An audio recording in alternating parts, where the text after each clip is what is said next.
Hello बच्चों, मैं हूं हर्षित, आपका अपना हिंदी अध्यापक। संत माइकल इंटरनेशनल स्कूल के ऑनलाइन क्लासेस में आप सभी प्यारे बच्चों का स्वागत करता हूं।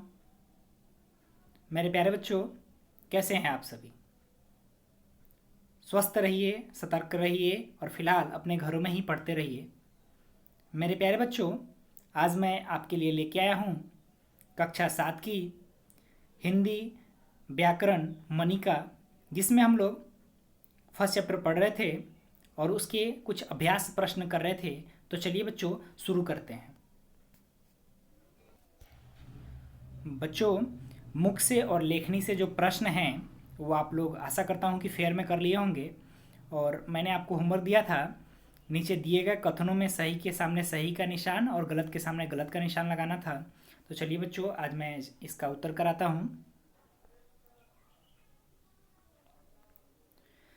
बच्चों, पहला प्रश्न है, भारत की राष्ट्रभाषा हिंदी है। तो ये सही है या गलत? तो ये 100% सही है कि भारत की जो राष्ट्रभाषा क्या है, हिंदी है।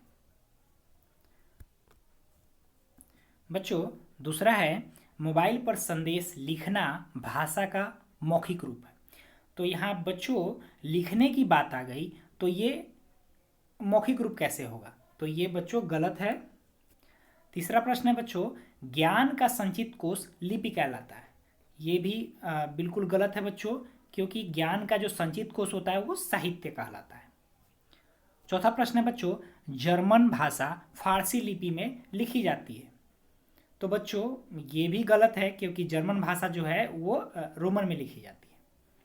पांचवा प्रश्न है बच्चों, कहानी, लेख तथा निबंध गद्य साहित्य के उदाहरण है। तो बच्चों ये सही है कि कहानी लिखना, लेख लिखना या निबंध लिखना ये कौन से गद्य साहित्य के उदाहरण है।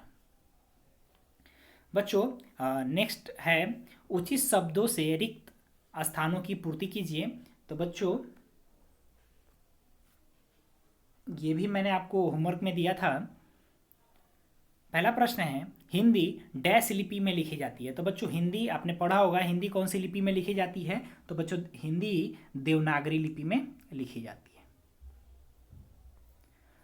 दूसरा प्रश्न है बच्चों, डैश साहित्य में विचारों को काव्य शैली में प्रस्तुत किया जाता है। तो विचारों को काव्य शैली में किस साहित्य में प्रस्तुत किया जाता है? तो साहित्य दो, गद्य साहित्य और पद साहित्य। तो पद साहित्य में बच्चों विचारों को काव्य शैली में प्रस्तुत किया जाता है। तीसरा प्रश्न, 14 सितंबर को डैश मनाया जाता है। तो 14 सितंबर को क्या मनाया जाता है? 14 सितंबर को हिंदी दिवस मनाया जाता है, क्योंकि सन 1949 में 14 सितंबर को हिंदी को ही हमारी राष्ट्रभाषा घोषित की गई थी, इसीलिए हिंदी दिवस मनाया जाता है 14 सितंबर को। चौथा प्रश्न बच्चों, व्याकरण के नियम डैश की शुद्धता बनाए रखते हैं। तो व्याकरण के नियम जो है बच्चों वो भाषा की शुद्धता को बनाए रखते हैं। तो यहाँ क्या होगा बच्चों? भाषा। और अंतिम प्रश्न है बच्चों कि अंग्रेजी भाषा डैश लिपि में लिखी जाती है। तो अंग्रेजी, आपको याद होगा बच्चों, मैंने बताया था कि अंग्रेजी भाषा की जो लिपि होती है वो रोमन लिपि में लिखी जाती है। तो बच्चों ये क्लियर हो गया होगा। अब हम लोग करेंगे बहुविकल्पीय प्रश्न।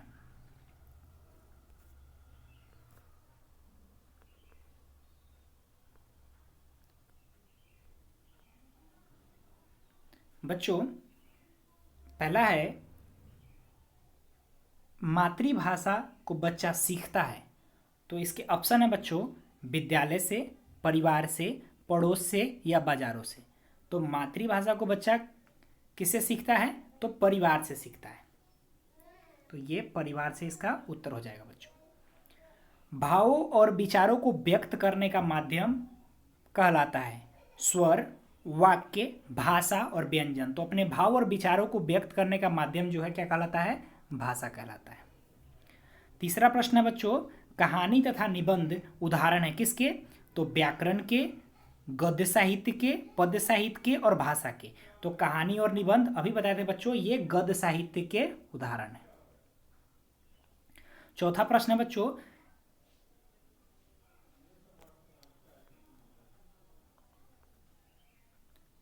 शब्द विचार के अंतर्गत अध्ययन किया जाता है। तो शब्द विचार के अंतर्गत किसका अध्ययन करेंगे? वर्णों का, शब्दों का, वाक्यों का या पद्य साहित्य का। तो हम लोग इसके अंतर्गत बच्चों अध्ययन करेंगे शब्दों का। क्लियर हो गया बच्चों? अब हम लोग चलते हैं नेक्स्ट पेज पे।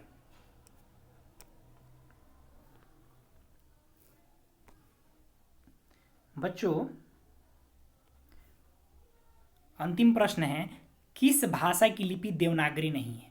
तो पहला है संस्कृत, इसकी भी लिपि देवनागरी है। गुजराती की भाषा भी गुजराती भाषा की लिपि भी देवनागरी है और हिंदी भाषा की लिपि भी देवनागरी है। बच गया आपका पंजाबी।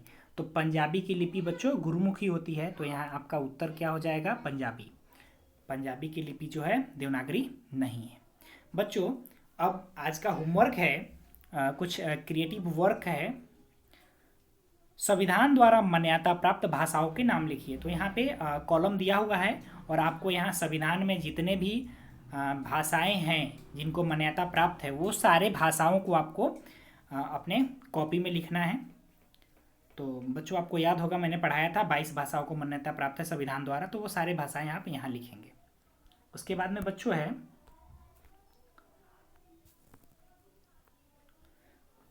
अपनी पसंद के लेखकों और कवियों के जन्म, शिक्षा, व्यवसाय, साहित्य के क्षेत्र में योगदान, रचनाएं आदि के बारे में इंटरनेट द्वारा जानकारी एकत्रित कीजिए और अपने स्क्रैप बुक में उनके चित्र लगाइए और लिखिए। मतलब आपको चित्र उनका पिक्चर लगाना है और उसके बाद में उनके बारे में उनके जो जन्म हुआ, कब शिक्षा, कैसी शिक्षा लिए, व्यवसाय, साहित्य में योगदान, तो ये सब उनकी रचनाएं, ये सब आपको लिखने हैं।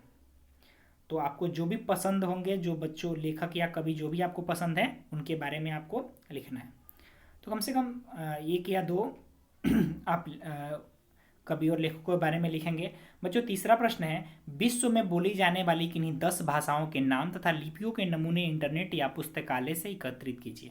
तो बच्चों यहाँ क्या करना है कि यह जो है आपको विश्व में जो भाषाएं बोली जाती है उसमें से आपको 10 भाषा लेना है और उसकी लिपि पता करनी है और लिपि वो कैसी लिखी जाती है। तो इंटरनेट या पुस्तकालय के माध्यम से आप वो लिपि आप लिखेंगे। और ये भारत में नहीं बोली जाने वाली, ये विश्व में बोली जाने वाली।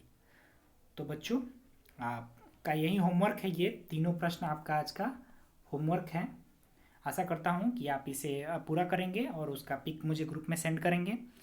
तो बच्चों आज के क्लास में इतना ही, मिलते हैं नेक्स्ट क्लास में, नेक्स्ट वीडियो में। तब तक के लिए दीजिए मुझे इजाज़त। धन्यवाद।